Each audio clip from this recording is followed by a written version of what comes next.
마지막 그 바레인과의 경기가 10대 0으로 인도네시아가 패배를 했고 언제? 10년도인가 그때도 월드컵 지역 예선이었고 10대 0으로 졌고 그것에 대해서 이제 국민들은 좀 그것에 대해서 목소리를 잘 해줬으면 좋겠다라는. Wartawan Bahrain pertanyakan keseriusan timnas Indonesia saat latihan padahal pernah dibantai 0-10. STY, energi mereka naik. 예전에 인도네시아 아니기 때문에 뭐 그런 복수보다는 우리가 원하는 선수가 중요하기 때문에. Hello everyone, welcome to the pre-match press conference for the Asian qualifiers Road to 26 for match between Bahrain and Indonesia. Very quickly, some rules for everyone. Please switch off your phones or put it on silent mode.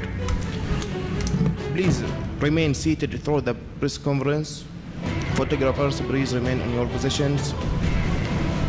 Raise your hand for any questions.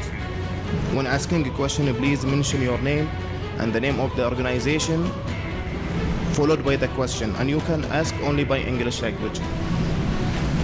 I have with me now Mr. Shin Tae-yong, the head coach of Indonesia, and the player Calvin Verdonk.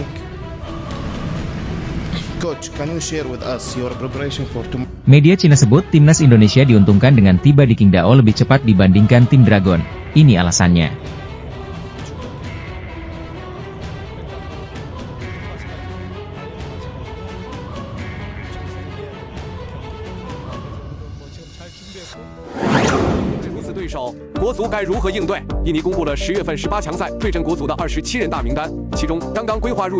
Kisah miris timnas Cina jelang lawan timnas Indonesia, tak dibolehkan charter pesawat karena bermain buruk.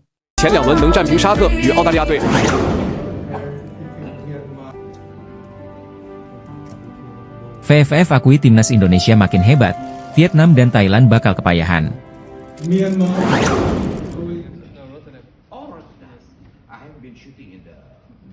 Wakil Presiden VFF, jangankan Vietnam, kini Thailand juga pasti susah payah lawan timnas Indonesia.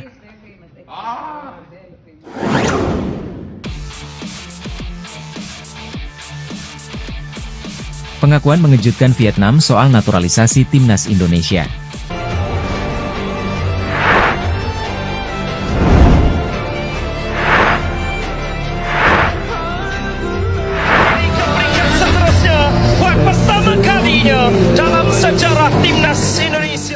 Wartawan Bahrain pertanyakan keseriusan timnas Indonesia saat latihan padahal pernah dibantai 0-10.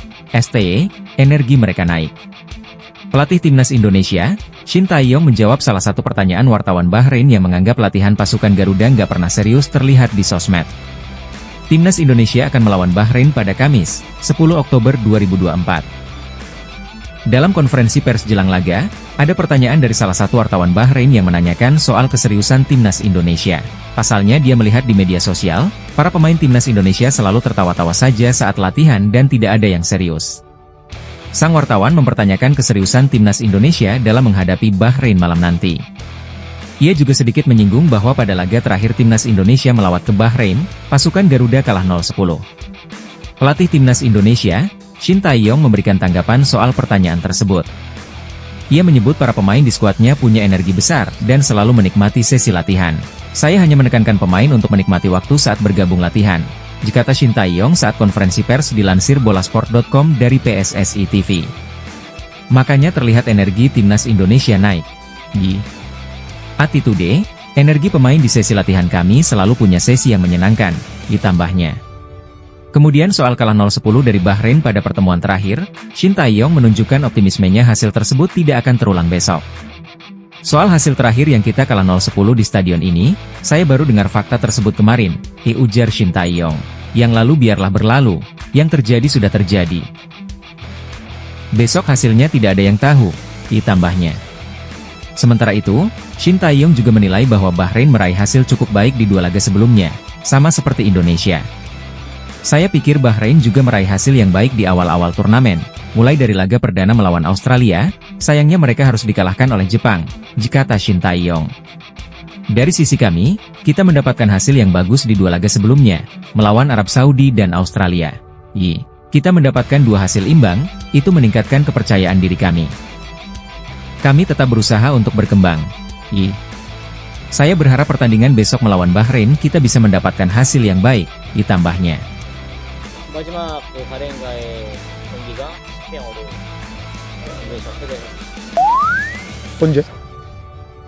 10년도인가 그때도 월드컵 지역 예선이었죠. 10대0으로 졌고 그것에 대해서 이제 국민들은 좀 그것에 대해서 목소리를 잘 해줬으면 좋겠다라는 이런 마음이 있는데 그거와 아니 뭐 복수가 아니라 이제는 우리가 예전에 인도네시아 아니기 때문에 뭐 그런 복수보다는 우리가 원하는 플레이, 우리가 좋아하는 플레이를 하면서 상대를 이겨야 된다 그런 생각을 갖고 친다고 있습니다.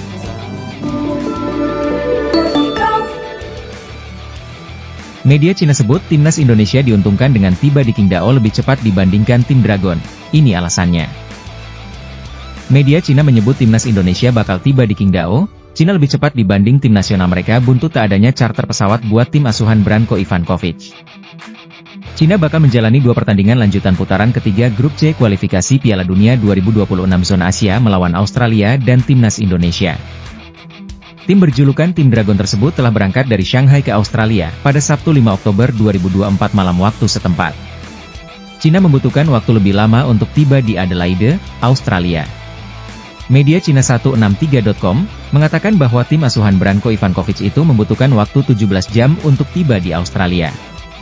Cina akan menghadapi Australia dalam laga ketiga grup C di Adelaide Oval, Adelaide, Kamis 10 Oktober 2024. Perjalanan lama Cina ke Australia ini menjadi sorotan masyarakat mereka, karena salah satu pemain yakni Liu yang mengeluh karena tak bisa beristirahat dengan baik di pesawat.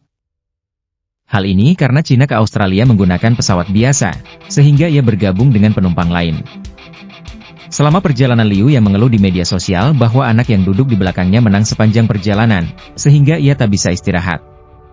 Setelah keluhan tersebut, media Cina menyoroti keputusan Federasi Sepak Bola Cina CFA yang memutuskan tidak mencarter pesawat. Media Cina 163 bahkan membandingkan dengan timnas Indonesia yang bakal mencarter pesawat ke Qingdao nantinya. Mereka menyoroti timnas Indonesia karena CFA juga tak akan mencarter pesawat buat timnas Cina ke Qingdao nantinya. Tak adanya charter pesawat ini membuat Cina bakal kembali menjalani perjalanan yang panjang, bahkan mereka bakal membutuhkan 18 jam perjalanan. Setelah Cina menyelesaikan pertandingan tandangnya di Australia, dibutuhkan setidaknya 18 jam untuk terbang dari Adelaide ke Qingdao, ditulis media Cina 163.com, sebagaimana dikutip bolasport.com, Senin 7 Oktober 2024. Mereka menjelaskan kenapa perjalanan dari Australia ke Qingdao membutuhkan waktu lama sebab banyak penerbangan domestik langsung ke Sydney dan Melbourne, tetapi tidak dengan penerbangan ke Adelaide. Artinya perjalanan pulang pergi selama 18 jam? Setelah Cina menyelesaikan pertandingan tandang di Australia, mereka meninggalkan stadion sekitar pukul 10 waktu setempat dan menuju perjalanan pukul 11, ditulis 163. Tidak mungkin untuk terbang kembali pada hari yang sama dengan penerbangan sipil. Kami akan berangkat dari Adelaide keesokan harinya dan terbang ke Qingdao melalui transfer Sydney-Melbourne. Dengan perjalanan itu, Cina diprediksi tiba di Qingdao pada larut malam tepat pada 11 Oktober atau dini hari pada 12 Oktober mendatang. Menurutnya ini tentu berbeda jauh dengan timnas Indonesia yang sudah menyiapkan pesawat charter buat Jai Itzes dan kawan-kawan. Timnas Indonesia bahkan disebut bakal tiba di Qingdao lebih cepat dibandingkan Cina karena adanya pesawat charter ini. Dengan begitu, tim asuhan Shin Tae-yong bakal memiliki waktu istirahat lebih baik jelang lawan Cina pada 15 Oktober mendatang. Timnas Indonesia akan bertandang ke Bahrain pada laga ketiga. Karena perbedaan waktu, pertandingan mereka akan dimainkan setelah tim Cina. Namun menurut rencana PSSI, timnas Indonesia mencarter penerbangan ke Cina sesegera mungkin setelah pertandingan, ditulisnya. Manajer timnas Indonesia Sumarji memang belum lama ini mengonfirmasi bahwa skuad Garuda bakal langsung bertolak ke Qingdao, tepat setelah melawan Bahrain. Ya, sudah disiapkan charter pesawat oleh Pak Ketua Umum PSSI. Jadi nanti dari Bahrain timnas Indonesia terbang itu jam 1 pagi waktu sana kita langsung ke Cina dan langsung ke Provinsi Qingdao. Kata Sumarji kepada awak media termasuk bolasport.com di Hotel Mandarin Oriental Jakarta, Sabtu 5 Oktober 2024. Media Cina ini menyoroti soal langkah PSSI ini, sehingga timnas Indonesia pun diakini bakal tiba lebih cepat di Qingdao dibandingkan tim tuan rumah Cina nantinya. Penerbangan langsung dari Manama, ibu kota Bahrain, ke Shanghai hanya memakan waktu 9 jam, maka pada dasarnya kita dapat memperkirakan bahwa timnas Indonesia menyewa penerbangan dari Manama ke Qingdao, yang memakan waktu sekitar 10 jam, ditulis media asal negeri tirai bambu tersebut. Tim Indonesia berangkat lebih awal dari kami dan waktu perjalanan lebih singkat dari kami. Artinya selama tidak ada kecelakaan, Timnas Indonesia akan tiba di Qingdao sebelum Cina, jelasnya. Dari segi waktu, Timnas Indonesia bisa mengatur sesi latihan di Qingdao pada hari itu agar para pemain bisa pulih, namun sangat mustahil bagi Cina untuk mengatur latihan pada hari itu. Situasi ini membuat media Cina menyoroti bahwa Timnas Indonesia memiliki keuntungan dengan tiba lebih cepat karena pesawat charter, sedangkan tim Dragon masih harus berada di pesawat karena perjalanan panjang tersebut. Kisah miris Timnas Cina jelang lawan Timnas Indonesia, tak dibolehkan charter pesawat karena bermain buruk. Kisah miris Timnas Cina jelang lawan Timnas Indonesia, tak dibolehkan charter pesawat karena bermain buruk, akan dibahas. Sebab, mereka jadi kerepotan di kualifikasi Piala Dunia 2026 zona Asia. Seperti diketahui, di dua laga awal babak ketiga kualifikasi Piala Dunia 2026 zona Asia, Cina harus berhadapan dengan Timnas Jepang dan Timnas Arab Saudi. Hasilnya, dua laga itu mereka harus menelan kekalahan. Di laga melawan Jepang, anak asuh Branko Ivankovic harus dibantai dengan skor super telak, 0-7. Sedangkan di laga melawan Arab Saudi, mereka takluk dengan skor tipis, 1-2. Karena hasil dua kekalahan ini, Timnas Cina dikabarkan mendapatkan sanksi dari Asosiasi Sepak Bola Cina, CFA. Tim naga tidak diizinkan untuk mencarter pesawat untuk menjalani laga berikutnya kontra Timnas Australia dan Timnas Indonesia. Sebagai informasi, CFA sejatinya telah menyiapkan charter pesawat seperti di laga-laga sebelumnya. Bahkan, berdasarkan informasi yang dihimpun, Timnas Cina juga mendapat seorang chef khusus demi bisa menjaga kondisi kebugaran para pemain sebelum pertandingan. Segala fasilitas itu diberikan agar saat bertanding, para pemain Timnas Cina dapat tampil dengan maksimal dan meraih kemenangan. Namun faktanya, di dua laga awal mereka justru menelan dua kekalahan yang memilukan. Karena hasil dua laga sebelumnya, banyak masyarakat Cina yang menilai jika skuad itu terlalu dimanjakan. Untuk itu, pada matchday ketiga dan keempat kualifikasi Piala Dunia 2026 ini, mereka tidak akan diberi charter pesawat dan harus ikut penerbangan komersial. Bagi Timnas Indonesia, hal ini tentu cukup menguntungkan. Sebab, penerbangan menggunakan pesawat komersial akan memakan waktu perjalanan yang lebih lama dan sangat menguras tenaga. Diketahui, untuk satu kali perjalanan dari Cina menuju ke Adelaide, Australia, tempat laga kualifikasi Piala Dunia 2026 melawan The Socceroos digelar akan memakan waktu 24 jam. Setelah itu, untuk perjalanan pulangnya akan memakan waktu hingga 18 jam. Melihat hal tersebut, dapat dipastikan jika kondisi para pemain Cina tidak akan bugar sepenuhnya saat berhadapan dengan skuad Garuda. Dengan kata lain, kedua tim nantinya akan sama-sama bermain dalam kondisi yang sudah cukup kelelahan karena perjalanan.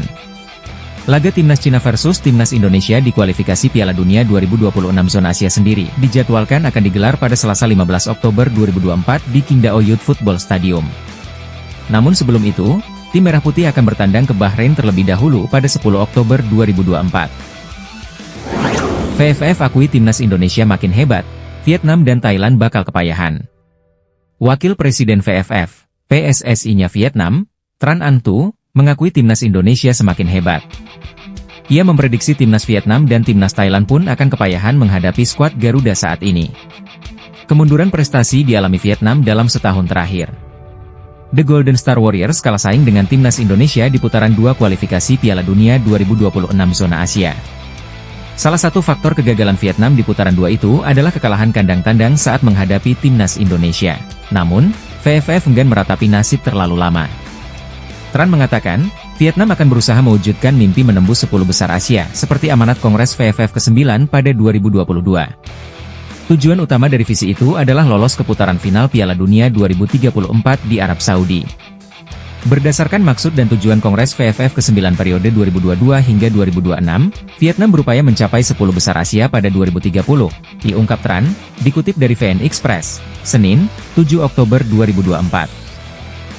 Dan bersaing memperebutkan kesempatan mengikuti Piala Dunia di Arab Saudi, disambung pria berpaspor Vietnam itu. Salah satu cara untuk mewujudkan hal tersebut adalah mengikuti jejak Indonesia dengan menaturalisasi pemain-pemain keturunan Vietnam di Eropa. Tran mengakui, kebijakan itu sukses mengerek prestasi tim Merah Putih. Sebelumnya Vietnam, Thailand, Indonesia, Malaysia, dan Filipina menjadi 5 tim paling kompetitif di Asia Tenggara. Kini, hanya tersisa 3 nama pertama, diaku Tran. Skuad naturalisasi berkualitas Indonesia terlihat jelas mengubah korelasi kekuatan dibandingkan tim-tim lain di kawasan. Tidak hanya Vietnam, Thailand saat bertemu Indonesia juga banyak menghadapi kesulitan saat ini, ditandasnya. Vietnam sendiri kalah 3 kali beruntun dalam 3 pertemuan terakhir dengan timnas Indonesia. Sedangkan, Thailand belum bersua lagi dengan anak asuh Shin Tae-yong sejak terakhir pada fase grup Piala AFF 2022 yang berkesudahan 1-1.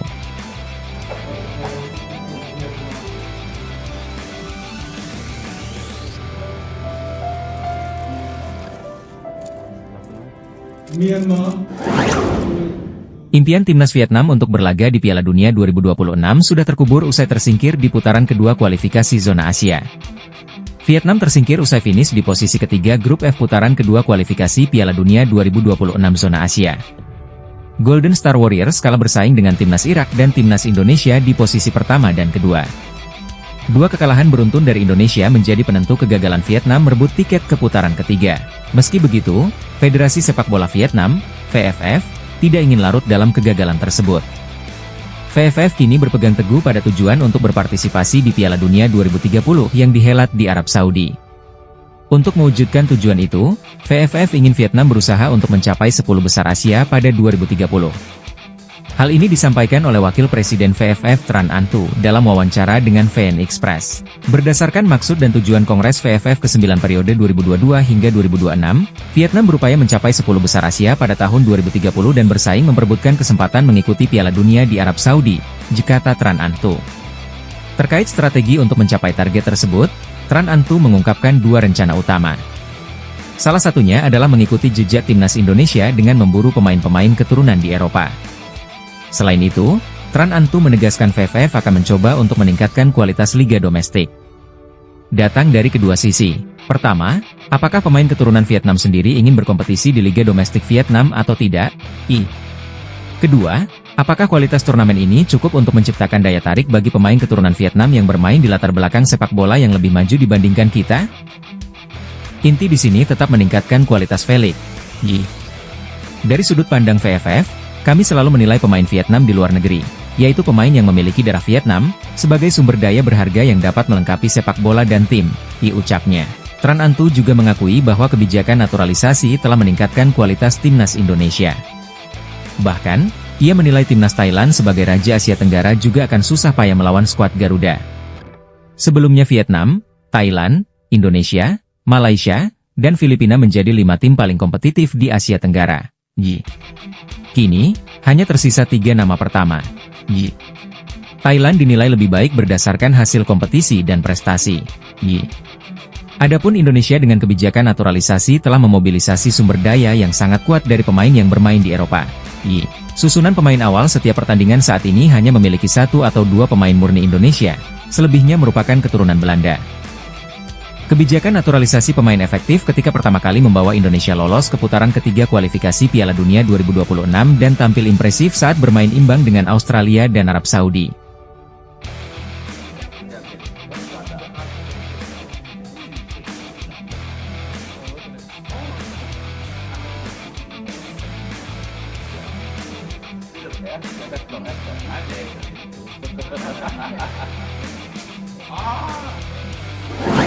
Pengakuan mengejutkan Vietnam soal naturalisasi timnas Indonesia. Vietnam akhirnya mengakui program naturalisasi membuat timnas Indonesia lebih baik.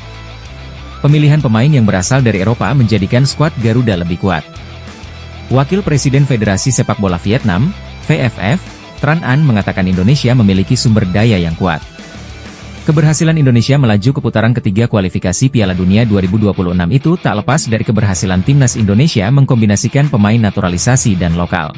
Indonesia memiliki kebijakan naturalisasi terbuka dan mengerahkan sumber daya yang sangat kuat dari pemain yang bermain di Eropa.